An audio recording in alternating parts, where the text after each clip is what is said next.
Here we are at the Classic Car Boot Sale with Wayne Hemingway MBE. I do. Very well, how are you today? I'm good, thank you, yeah. Has it all been moseying along nicely for you today? We had a bit of a rainy start to the day, which always makes it a bit challenging setting this up, but it's been, we've had thousands of people in, it's been successful, the queues have been big, traders are all saying they've done well, food people have done well, so even though it's a grey end of April on London-like day, it's done all right. It's a UK festival, so of course it's raining. Yeah. When was the Classic Car Boot Sale set up? How long has it been in action? We started to do events like this in 2010, so this is, I think this is about, we do up to 3 a year, so we're on about the 20th. We're on about the 20th one now. So yeah, it's been going quite a long time. So we've got a big following. We big database. People come all the time to it, and yeah. And you are Mr. Car Boot. Yeah, well, I've always kind of done car boots. Just in terms of attending them. So built a record. I've always collected records, and I've expanded my record collection at car boots when you could buy loads of records. You can at this one, but at normal car boots we used to get loads of good record collections that people cleared out. You don't get that anymore. All my kids' clothes. Sorry, all my kids' toys.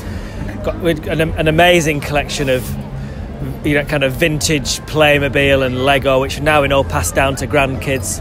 So we've got amazing old toys that have come from car boot sales, and we've even got some of the best furniture in our house. We've got some amazing mid-century designer pieces that we've picked up at car boot sales. One of our presenters this week was talking about fast fashion and telling people to avoid it, basically, or just to shop a little bit more wisely and to buy maybe some more kind of cherished items, which today is a celebration of. Yeah, I mean, like here there's a combination of vintage that goes all the way back to the 1920s, but there's a lot of people who've got really good 90s clothing, which is just worn if you know how to wear clothes, absolutely timeless. I mean, now if I said to somebody I'd just been out shopping in Paul Smith, nobody would disagree, but I've got a pair of second-hand Lokes brogues, a pair of 1940s workwear American kind of jeans, well, grey canvas, a 1960s second-hand shirt on from M&S, a new workwear jacket, and a Mac that is, I only just realised when I put it on this morning, is an old London transport buses from 1981, staff issue. But I don't look like I've stepped out of a film or anything. I'm just a normal somebody in London who probably knows how to dress half decently. But yet, this is all done without there's only one thing that's had to be made of new out of the whole outfit, and you can do it. You can absolutely do it without looking like you've stepped into the past. Mm-hmm. We are asking one key question today here on Hoxton Radio, and that is, what is vintage? Well, vintage is something that stands the test of time. What it isn't is the word retro. So, for example, a pair.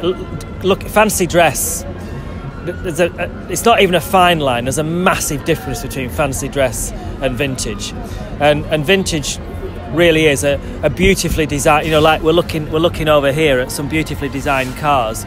Now they will look absolutely amazing, those vintage cars, in 100 years' time if they're still around, and because the design is so brilliant. There's the track that's playing now off the top of the double-decker bus is a late 70s jazz funk, Brazilian jazz funk track, which a 20-year-old young person getting into music in 20 years' time will still be able to dance to and still want to dance to, because it's just timeless. These brogues that I've got on, tell me, I mean, do they look like they're from the 1970s, or could they have been made now? Very now. Yeah.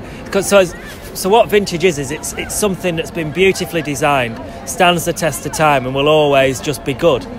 And that means it's not fast fashion. So the hat that you've got on, men have been wearing those hats, I would say, that particular style since the 40s. they got very big they got very big in the 60s again, and you're wearing it now, and I don't think that's the second-hand one, or is it? I think so. That's Yeah, the second-hand one, yeah. But you don't look like you look like you're supposed to be wearing it. That's a velvet jacket. That's old. I think that's probably 1970s.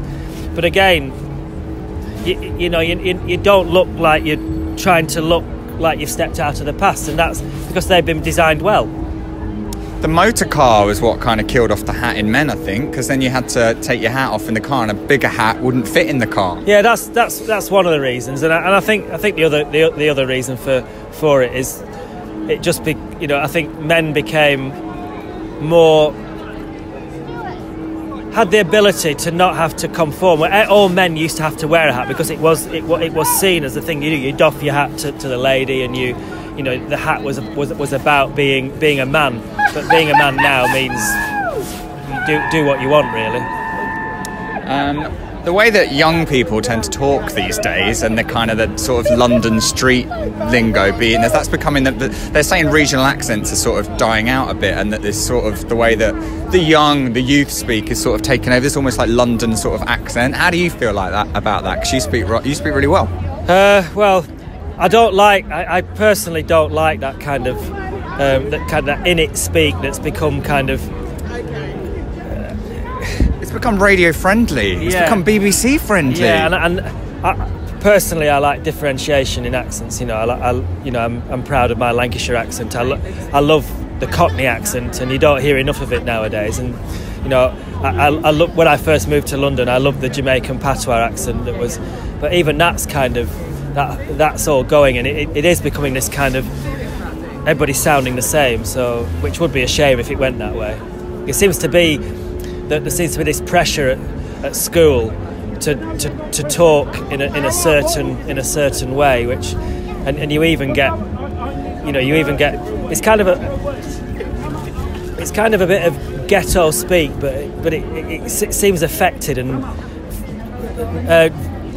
accents should be natural rather than affected, and I think there's a lot of young people who kind of put on an affected accent at the moment, and they need to stop it, really. Wayne, thank you very much. Pleasure. Thanks for your festival. Thank you very much for attending your it. Yeah, cheers. Nice one.